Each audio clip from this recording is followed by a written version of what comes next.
정말 이상합니다. 매달 미국에서 2,000달러씩 연금이 들어오는데 저는 지금 서울 신림동 반지하에서 월세 45만 원을 내며 살고 있습니다. 제 이름은 박종수, 올해 60세입니다. 25년간 미국에서 살다가 5년 전 한국으로 돌아왔어요. 돌아온 이유는 단순했습니다. 고향에 대한 그리움, 그리고 한국에서 새로운 사업을 해보고 싶다는 욕심이었죠. 미국에서 받는 소셜 시큐리티 연금이 월 2,000달러, 한국 돈으로 260만 원 정도 됩니다. 한국에서 살기엔 충분한 금액이라고 생각했어요. 실제로 처음 2년 정도는 그럭저럭 괜찮았습니다. 하지만 지금은 달라요. 3억 원이라는 거금을 잃고 나니 260만 원도 보잘것없게 느껴집니다. 무엇보다 제 자신이 한심해요. 어떻게 25년간 미국에서 착실히 살던 사람이 한국 와서 3년 만에 이렇게 될 수 있을까요? 저는 1964년생으로 부산에서 태어났습니다. 아버지는 부산 중구에서 작은 철물점을 하셨고 어머니는 집에서 틈틈이 내복을 만들어 파셨어요. 그리 넉넉하지 않은 형편이었지만 부모님은 제가 공부만 잘하면 된다고 하셨습니다. 대학은 부산대학교 기계공학과에 들어갔어요. 졸업 후 현대중공업에 취직했습니다. 1987년 23세의 나이였죠.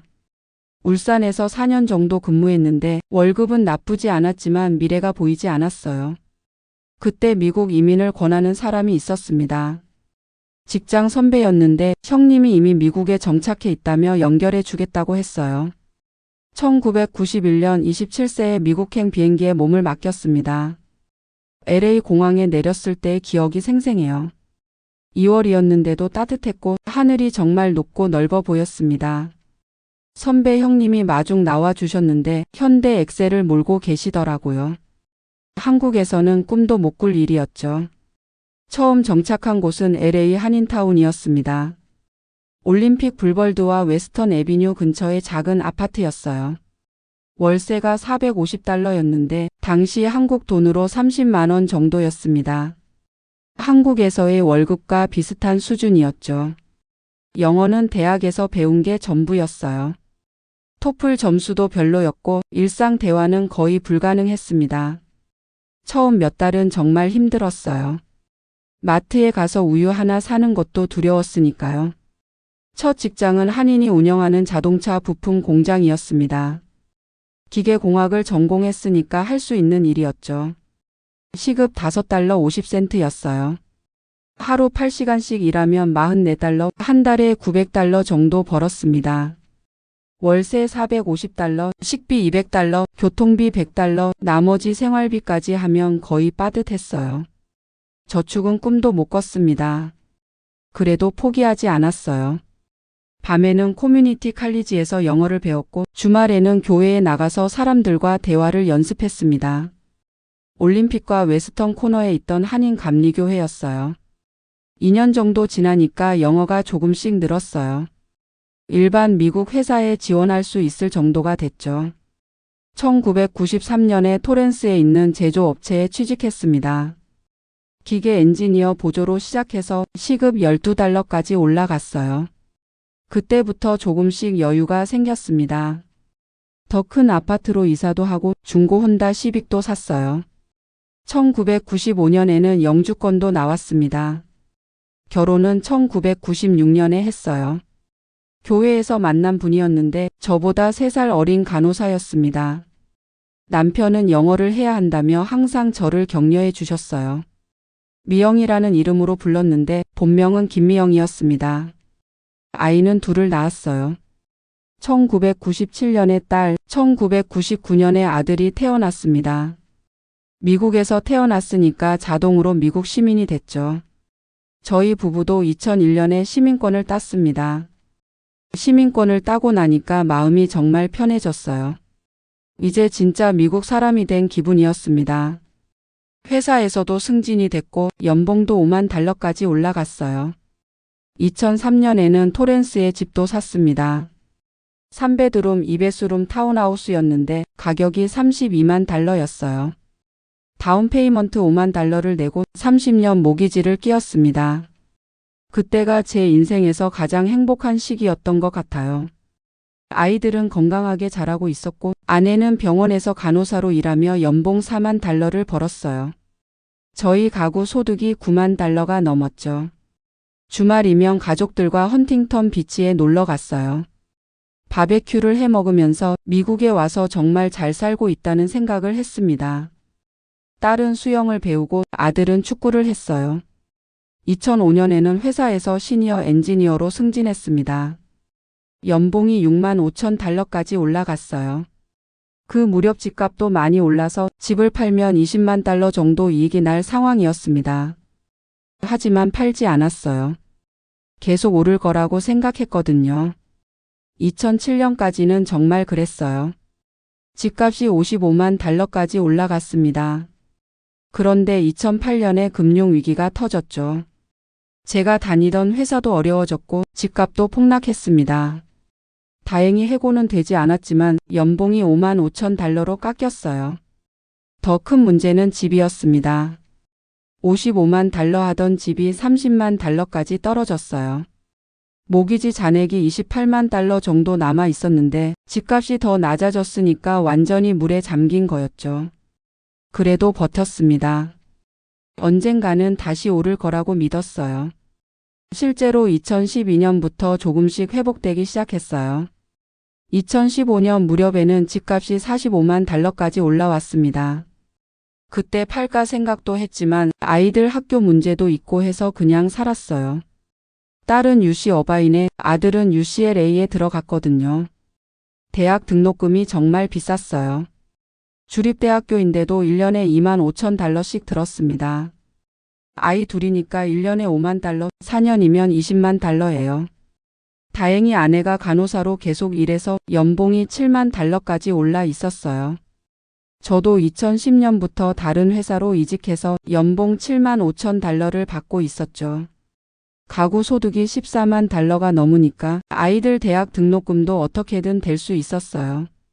물론 빠듯했지만요. 2017년에 딸이 대학을 졸업했어요. 금융회사에 취직해서 연봉 6만 달러부터 시작했습니다. 아들도 2019년에 졸업해서 IT 회사에 들어갔어요. 연봉이 8만 달러였어요. 그때 느꼈죠. 이제 제 할 일은 다 끝났구나. 아이들은 독립했고 저희 부부만 남았어요.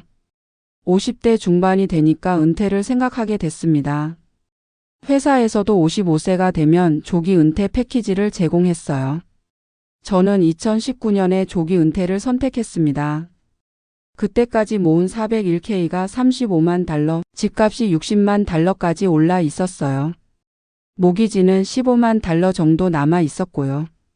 소셜 시큐리티는 62세부터 받을 수 있었는데 2019년 기준으로 월 1,800달러 정도였어요. 67세까지 기다리면 2,400달러까지 올라갈 예정이었죠. 그런데 그때 한국에 대한 그리움이 밀려왔어요. 부모님이 돌아가신 지 몇 년이 지났지만 고향에 대한 향수가 강하게 들었습니다. 미국에서 28년을 살았지만 정작 진짜 친한 친구는 많지 않았어요. 교회 사람들과는 지내지만 깊은 이야기를 나눌 사람은 별로 없었거든요. 언어도 여전히 한계가 있었어요. 업무적인 대화는 문제없지만 복잡한 감정이나 미묘한 뉘앙스는 어려웠습니다. 28년을 살아도 영어는 여전히 외국어였어요. 아이들은 이미 독립했고 손주를 봐달라고 하지도 않았어요. 딸은 아직 결혼 계획이 없다고 했고 아들은 여자친구는 있지만 결혼은 멀었다고 했어요.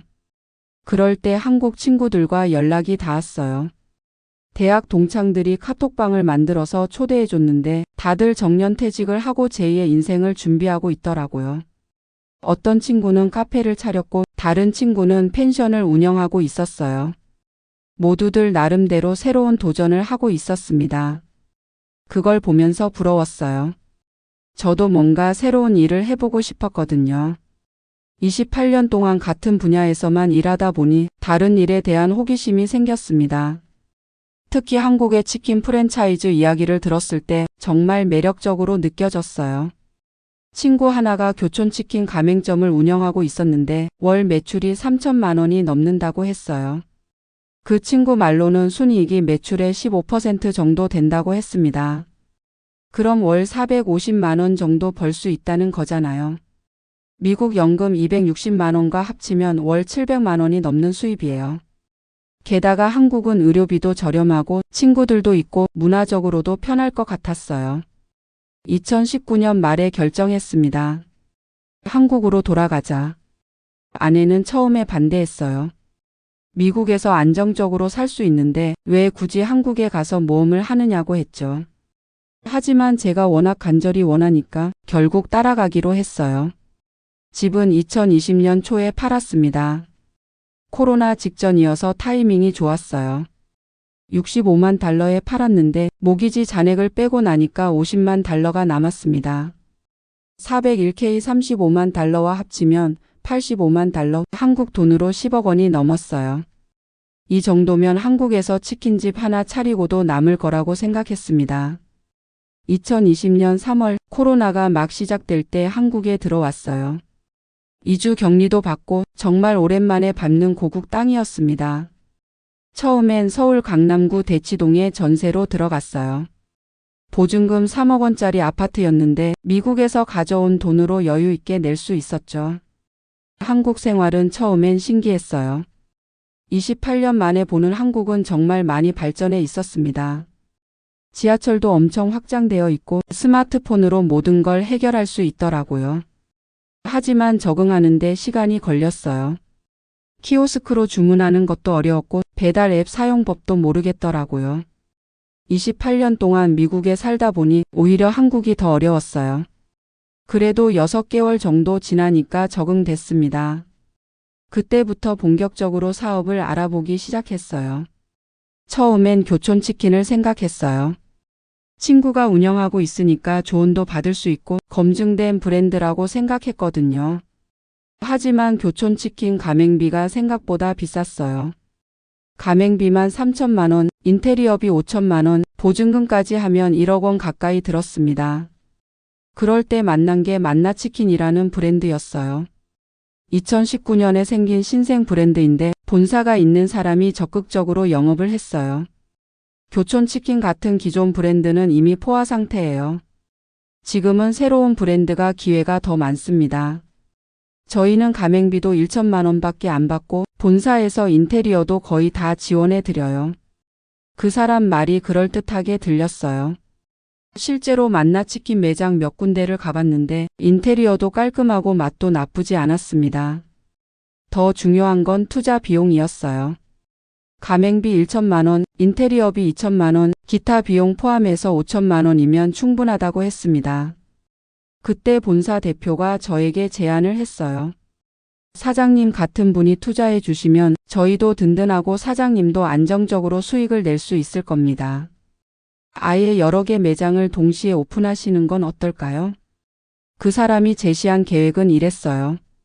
강남, 서초, 송파 이렇게 3군데에 동시에 매장을 열고 각 매장마다 매니저를 두어서 운영하자는 거였죠.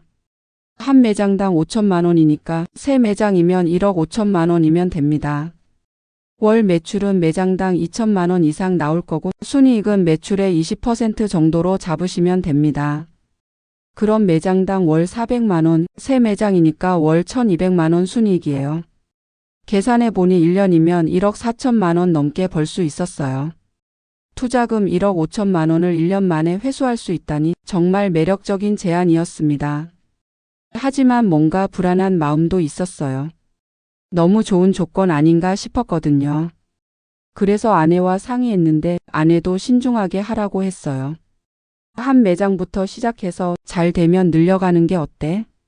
하지만 본사 대표는 계속 재촉했어요. 지금이 기회예요. 좋은 자리는 빨리 선점해야 해요. 다른 투자자들도 많이 문의하고 있거든요. 그 말에 마음이 급해졌어요. 미국에서 28년 동안 보수적으로 살다 보니 이런 기회를 놓치면 안 될 것 같았거든요.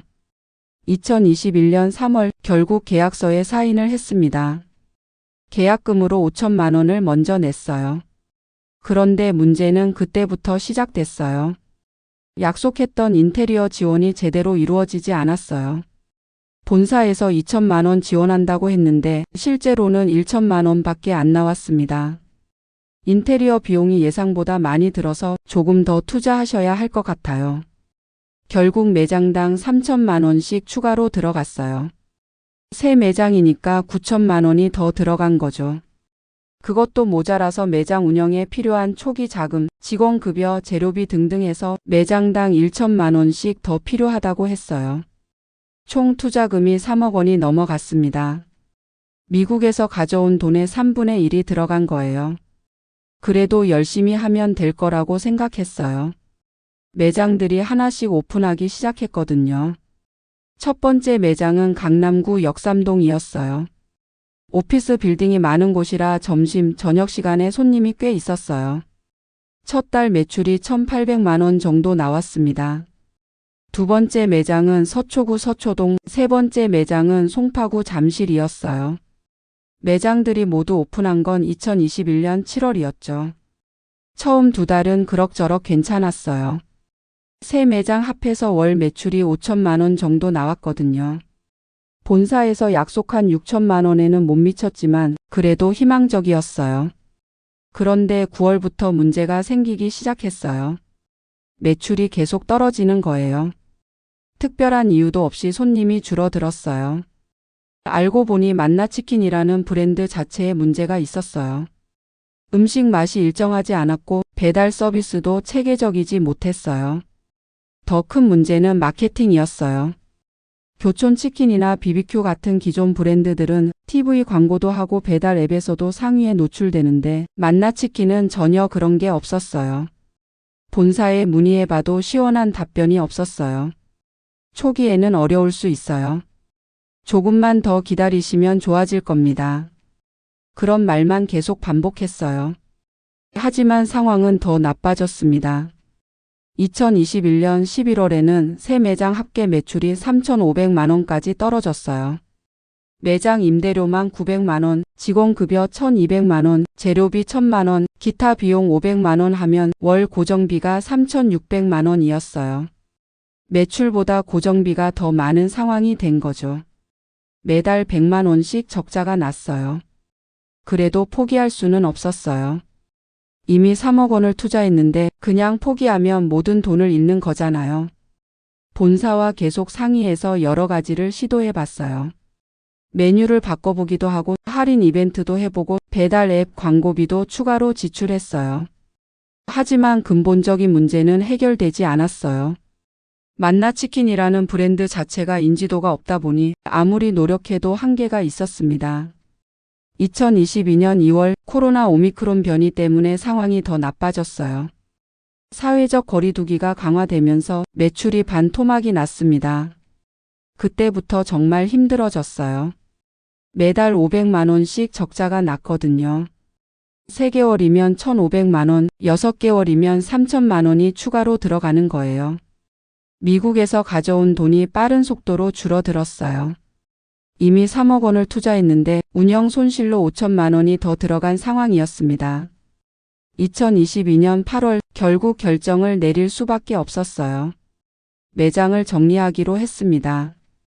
본사의 매장 정리 의사를 밝혔더니 대표가 한번 만나자고 했어요. 강남역 근처 카페에서 만났는데 그 사람 표정이 예전과는 완전히 달라져 있었어요. 사장님, 지금 정리하시면 너무 아까워요.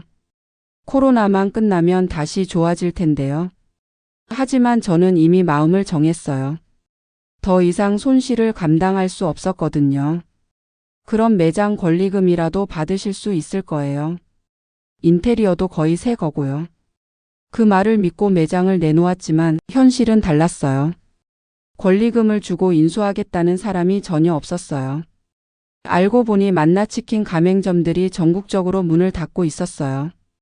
제가 아는 것만 해도 20여 개 매장이 동시에 정리에 들어갔다고 하더라고요. 결국 임대료만 물어주고 매장을 반납했어요. 인테리어비, 기계, 집기 모든 걸 포기한 거죠. 3억 원 중에 7천만 원 정도만 건질 수 있었습니다. 2억 3천만 원을 잃은 거예요. 미국에서 28년 동안 모은 돈의 절반 이상이 날아간 겁니다. 그때의 심정을 뭐라고 표현해야 할까요? 허탈하다는 말로는 부족해요. 정말 막막했습니다. 아내는 그때부터 우울증이 시작됐어요. 내가 반대했는데 왜 안 들었어? 미국에서 그냥 살았으면 이런 일 없었을 텐데. 매일 그런 말을 했어요. 저도 할 말이 없었죠. 정말 제 잘못이었으니까요. 남은 돈으로는 더 이상 강남에서 살 수 없었어요.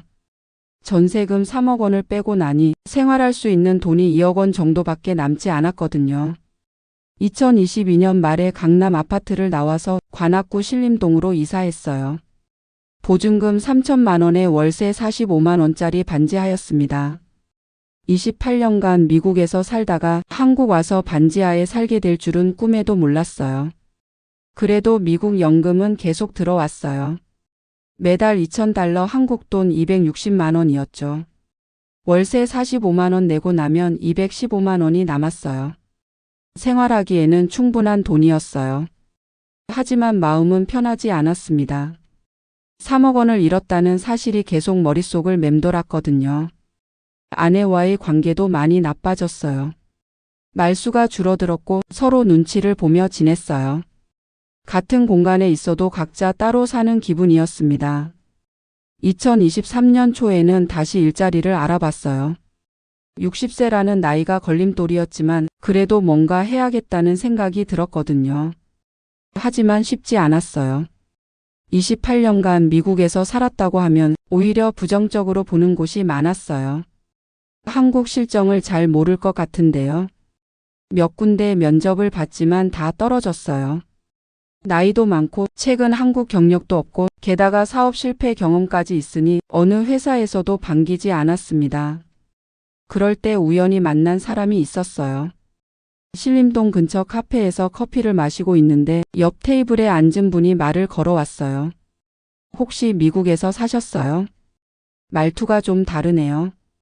그분은 김성호라는 분이었는데 저보다 5살 위인 65세였어요. 역시 미국에서 30년 넘게 살다가 한국에 온 지 3년 됐다고 했어요.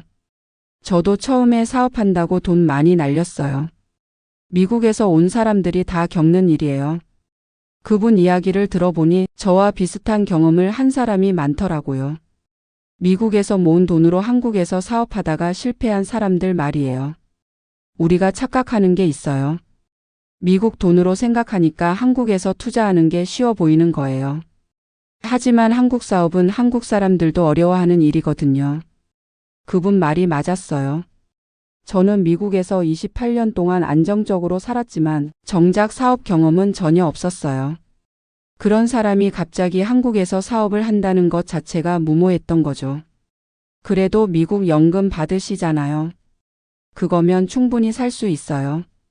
저는 국민연금 120만 원하고 미국 연금 1,500달러 받아서 월 330만 원 정도로 지내고 있어요. 그분은 이미 현실을 받아들이고 편안하게 지내고 있는 것 같았어요. 저도 그렇게 마음을 정리해야겠다는 생각이 들었습니다.